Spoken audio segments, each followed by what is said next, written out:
Welcome to Germany versus USA. Today we're going to talk about banking.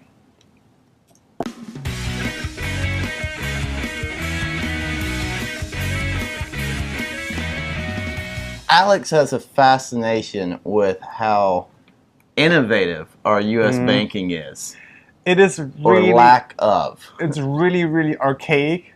I remember when I lived in the States for a while with my host family, and my host mom, she would sit down every week for like 2 hours and like actually write, like she would have a checkbook and she would like write checks, put them into an envelope, put like a stamp on there, and drive to the mailbox to actually throw it into like the mailbox, and then would fly, like would go through the entire country to basically transfer some money, right? Right. I think, Americans, we still rely heavily on traditional banking, even though there's a ton of online banking. I mean, I pay a majority of my bills online.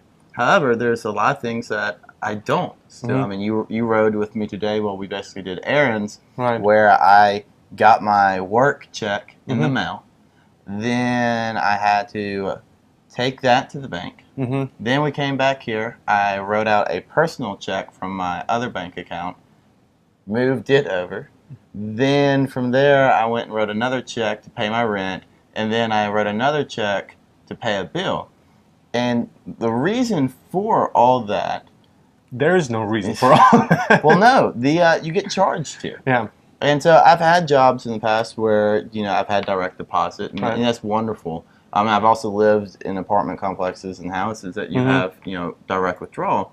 However, currently, because there's still places like this in the U.S., my job, the bank I'm using wants to charge $25 per business-to-business transaction.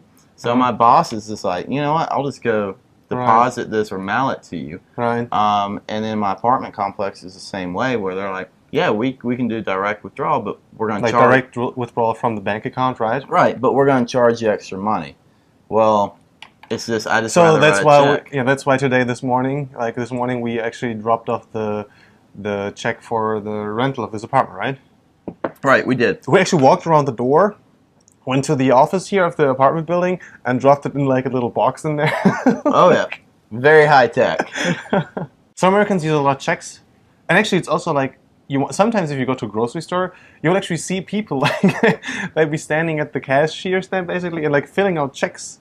And then they hand them to the cashier and they put them into some kind of crazy machine. And then it's either And they'll staple the check onto the receipt and give it back. right. That is, you see less and less of that. I mean, I haven't seen that in a couple of years. Okay. But basically, when checks were first going away on like a broader standpoint, grocery stores and other businesses had machines that you could write a check, and all you did was sign your name and date it and like put what it was for, and it would run it through and it would put the amount owed and to whom, and then it would basically read it and just have all that information, and then they'd give you the check back. Okay, and you sign on the back of the check sometimes, or what is that? Right. Doing? So if you get if I receive a check in the mail, I have to endorse it on the back. Okay. Otherwise, the bank won't take it.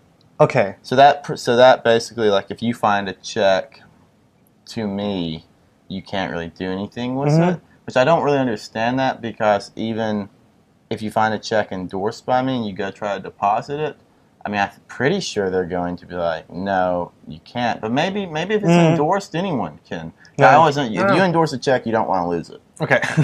And when you deposit your check, you drive. It's actually kind of cool what you did today. And so you drive up.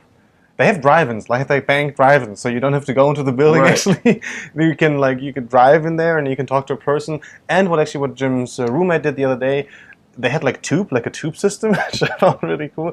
So you get kind of like a thing where you put the check in, and then there's actually like a real tube out of the car where you put it in, and just, I guess, by like whatever pressure. Vacuum, yes. Vacuum. It's a big vacuum system. You put it in it, whoop, it's gone, and they return it back to you.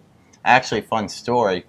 I was driving to the airport to fly to Germany. Yeah. And I went to go withdraw some money, and I had to give my ID.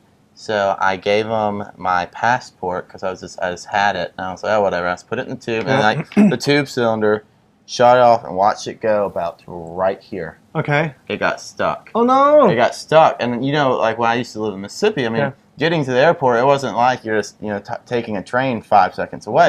I mean, I had a 3-hour drive ahead of me plus the international flight. I was just like, oh, my passport is in that tube. Of all the days, I need this, and they had to get a tech truck out there and take the tubing apart and so I could get it back. Oh, that's crazy, man. Yeah, that's the only time I've ever seen one malfunction, and it happened to be a day that I was trying to get up to Memphis for a flight.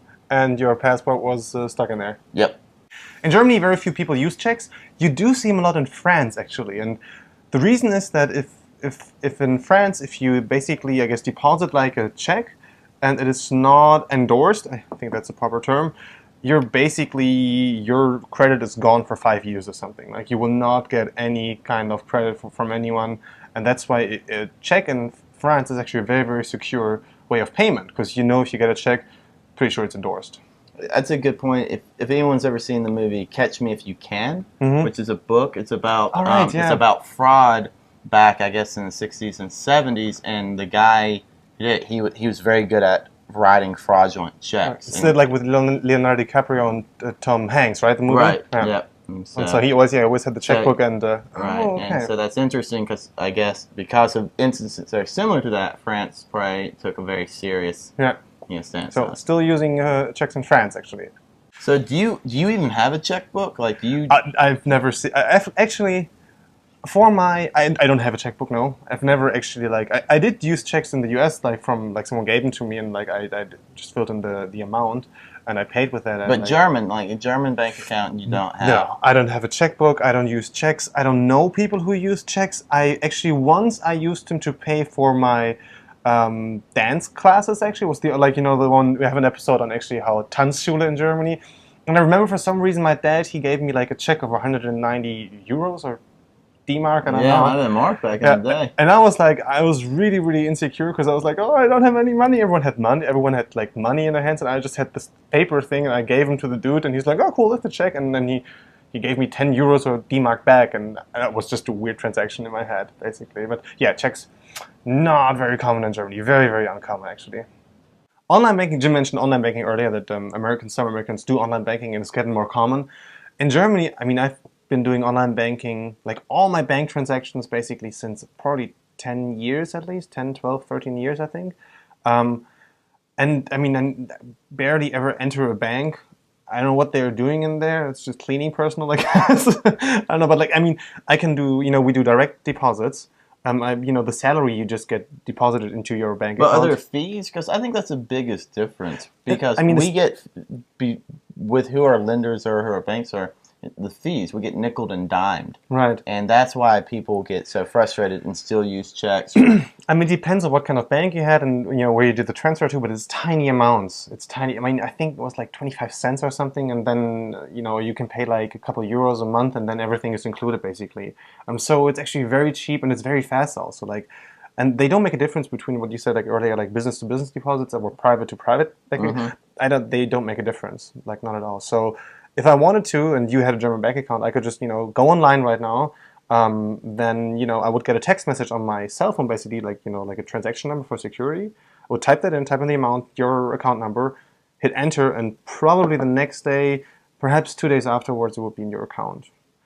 And for the bill, actually, paying bills for my cell phone bill, all that stuff, basically, the Telekom actually just basically sucks that out of my account every month automatically. Right. So I don't actually have to pay any bills. That's how I'm with that. With most of my utility bills, cell phone bill, internet bill, and then I get a notification verifying it or not. So I can say, yes, pay this, no, don't take it. That's actually, I don't think we have that. That would actually be kind of nice because every once in a while the Telekom, they do suck a little bit too much out of there. Banking, it's very archaic in the States in some parts. Not everywhere. Not everywhere, but we do use checks a lot more than I think other countries. Besides France. There you go, boys. There you go. There's something in common here. You guys love each other. I know that. Feeling it here. And then Germany, a lot of online stuff. People still go in banks, but it's, I guess most people do online stuff. So just everything from home. Y'all take it easy. Cheers. Pack it up, son. Bring it on home. Drag your feet and hang your head all you want.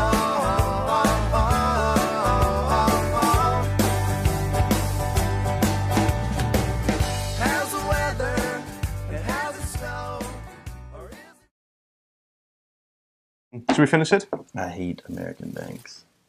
I know, it's just... I was thinking I wanted to, like, there's so many, like, raging, angry stories of how I hate every bank I've ever dealt with. You know, we should... But I just can't figure out how to do it with, like, not eating up 15 minutes.